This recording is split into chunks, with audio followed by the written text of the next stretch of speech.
And then teaching is a very it's a mixed bag of things, right? There's a lot of things that can happen. It's a service it's a service profession. So in that profession, things can happen, like a kid can throw up, or anything can happen at any given moment.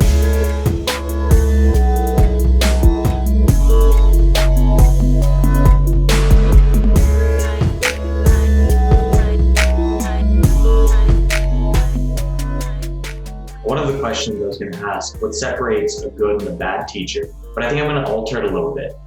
What separates a good and a great teacher? I like that question better too. I think it starts with the mindsets.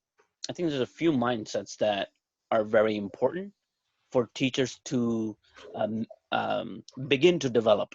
And I do think mindsets, there's, to a certain extent, you have certain mindsets you develop over time, and it's very hard to change them. And I think in professional terms, there are mindsets you can adopt and begin to push yourself to make growth. And so I think one of them is, as I mentioned before, this consistent pursuit of high expectations for yourself. So this consistent pursuit of improvement, just wanting to be better all the time, is one mindset. The second big one, which is a bit uncommon in teaching, in my experience, is humility. The sense that I also screw up all the time. I also fail, and it's okay as long as I have the first mindset, which is I'm going to always continue to try to get better. So sometimes, if we have some success early on, even later on, you start to very quickly think that, or you can fall in the trap of thinking that you've got it, you've mastered it. And sometimes, unfortunately, people around you can help foster that in your head. And I don't think that's healthy. In my experience, I don't think it's a healthy mix when you start to think you've already got it. When you start to think you've already got it, that kind of violates the first mindset, right? Because now you think you don't need to improve. So everything comes back to that. So you have to stay humble.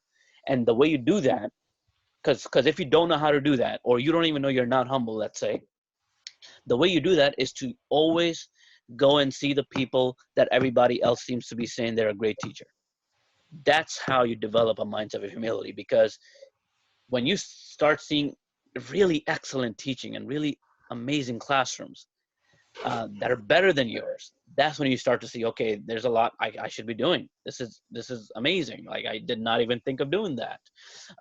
So learning from others and constantly, that pursuit of improvement is important, but you develop that by being around people, or pushing yourself to see people, putting your ego aside to go see people who are better than you. So I think those mindsets are very important.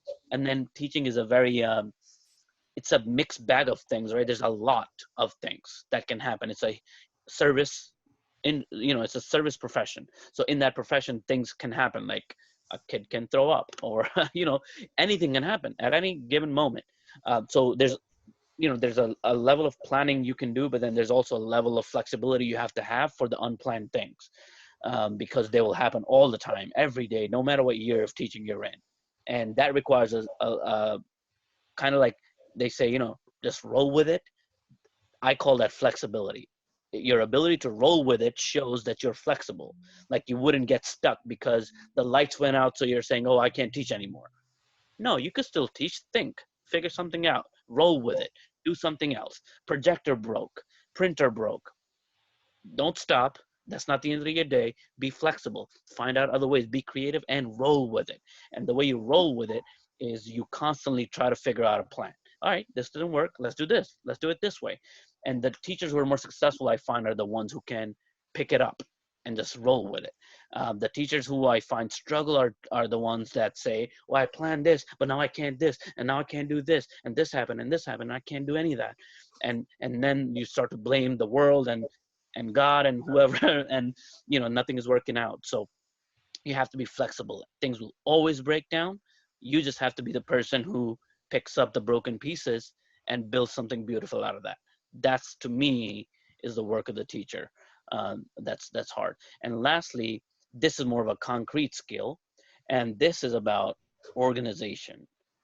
The number one thing that I had noticed when I was working with, and I still notice in my professional peers, that teachers seem to not have are the skills to be organized professionally. In other words, how to use a calendar, how to create and manage a to-do list, how to plan things months in ahead, and task analyze those things so you have small pieces that you're you know, addressing from time to time so that you don't procrastinate at the very end and you have to try to do something at the very end.